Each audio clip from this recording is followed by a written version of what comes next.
Hey, it's Mo with Picky Sista, and we are here today on this beautiful day, and we're in my garden. Today we are going to make Picky Sista Pesto, starting with homegrown, organically grown basil. And I'm going to show you the steps from start to finish with making delicious pesto that will be a hit with your palate and all of your friends' palates as well. All right, so here we are going to harvest some basil, and basil is a very sensitive herb. It doesn't like it below 43 degrees. It will die and say, we're not going to live here anymore, put us in the compost pile. And it doesn't like it really, really hot either. But right now we have basil. You can have a plant in a pot, or like I have 9 plants planted in my garden beds. Basil, unfortunately, can carry E. coli, much like spinach. So just be sure that when you harvest it, you rinse it 6 times or more. So in order to trim it, you want to trim no more than 1/3 of the plant off. And if you look in, you want to take where the stem is and go down to where the next 2 little leaves are coming out. They're called dicots. And we can just trim away at this basil. So now we are ready to make you the star of the summer. We've got our fresh basil from my garden. We've washed it, rinsed it, and took the leaves off of the stems. So we're going to start. I have a large food processor because I'm making quite a bit. The recipe calls for making less, so you could use a smaller food processor or chopper if you want. So the first thing we're going to do is we're going to add all of the basil into the food processor.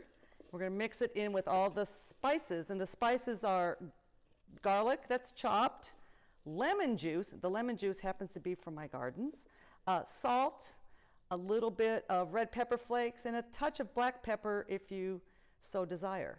So we're going to start with the basil, all of the herbs and spices, and the pine nuts. And we're going to talk about pine nuts here for a second. I roasted the pine nuts. That is what the recipe calls for. It brings out a really aromatic, deep, robust flavor. Pine nuts raw you can use, but I don't think they taste as good. This is the brand I use. I'm a Nut. I happen to get them on Amazon. High quality, they've never been rancid, and you can keep them in the freezer until you want to use them. So now we're going to blend the basil, the roasted pine nuts, and the recipe calls for about 1.5 times the basil to the pine nuts and olive oil. And then all of the seasonings. So we've got chopped garlic, a couple tablespoons of that, lemon juice. This happens to be from my gardens that I harvested late winter. I've got some red pepper flakes and a little pinch of black pepper and salt. Now when it comes to seasonings, you can put in whatever you want. You can use whatever nut you want. You can use parsley instead of basil, but I will be judging you because really this is the way to go. So we're going to blend all these together by using the pulse on my food processor, which happened to be my mother-in-law's, and I think it's from like the 70s. So just do a couple of pulses. I tend to count, probably do about 15 pulses, and we get it. It's not quite enough.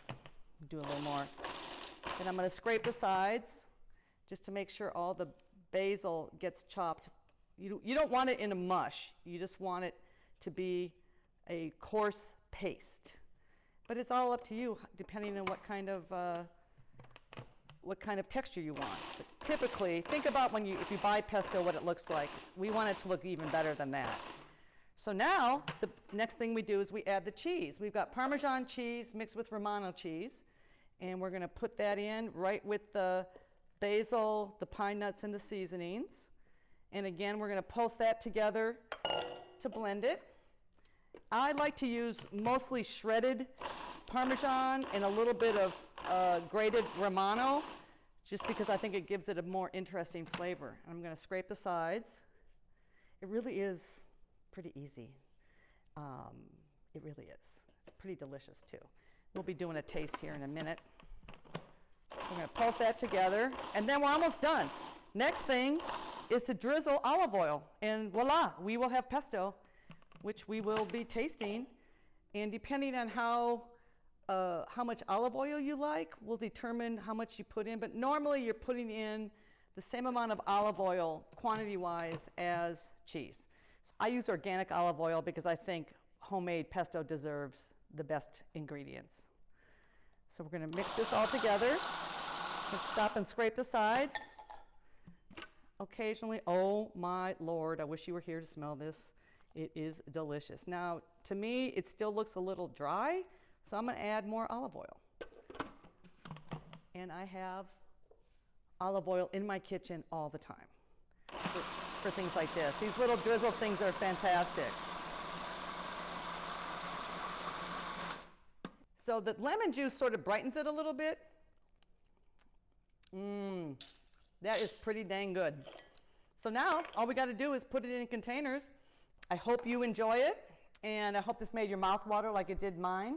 This is really great on crostini, which is crusty bread, with a little bit of olive oil on it, crackers, pasta, of course. You can smear it on chicken or fish before cooking it, and it won't go to waste, I promise you.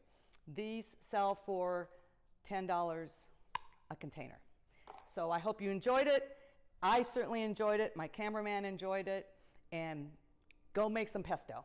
Have a great one. Yum, yum, yum.